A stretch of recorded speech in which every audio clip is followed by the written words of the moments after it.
Good morning! Magluluto po ulit tayo ng burger steak. Kailan po ang gagamitin po natin ay Highland beef patties.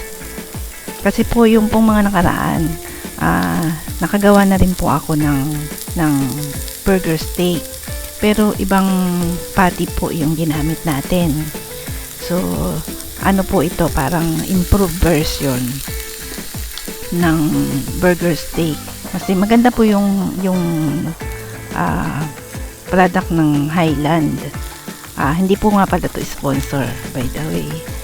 So, kasi po nagsusubok po talaga ako ng kung saan po ba yung maganda yung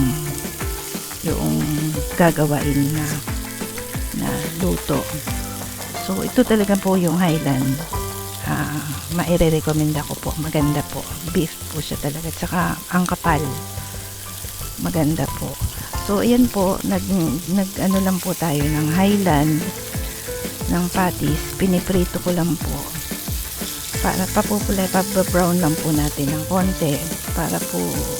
Para din pong sa burger, di po ba i-grill po natin yan. Pero, ayan po, prito lang po ng konti para hindi naman po madurog at saka po yung may taste ba ng medyo ginrilled ng konti.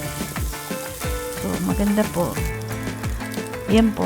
Nung ma-brown na po yung patties, same na pan, di ko na po tinanggal yung pinagprituhan niya. So, magkikisa po tayo ng bawang. Isa lang po. Saka po pala yung pong mga hindi pa po nakasubscribe. Subscribe na po kayo. Malaking tulong po sa channel po natin yan. At saka po paki-like na rin po yung video. Para po marami pong share na rin po nyo kung maaari. Salamat po. At saka po ngayon, naglagay na po tayo ng sibuyas. Ngayon po ay lalagyan din natin ng mushroom. Yung pong mushroom na slice na po. Meron po kasing nabibiling mushroom na button, yung buo pa po siya. Para less ng trabaho. So, ang ginawa ko po yung hiwa-hiwa na siya. Ngayon po, yung cream of mushroom po. Tutunawin lang po natin sa konting tubig para po hindi naman magbuo-buo pag nilagay na natin sa niluluto natin. So, haluin lang po natin konti para malusaw siya. Ayan.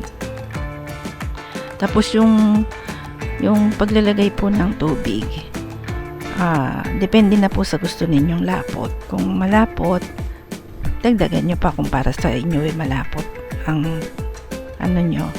dagdagan nyo pa ng tubig.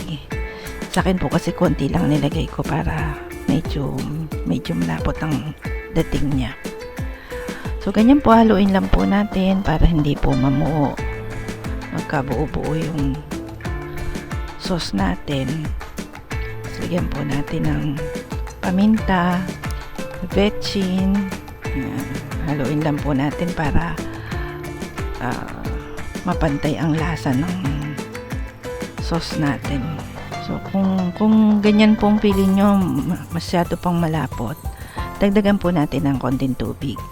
Ayan, pakuluin lang po natin. Tsaka pagkapantay na yung ating halo. Napakadali lang pong lutuin. Saglit na saglit lang po. Ayan, maganda na po ang tsura niya. So, hinaan na po natin yung ating apoy sa low lang po. Tapos, ayan, papatong lang po natin yung ating pinrito kanina na patties.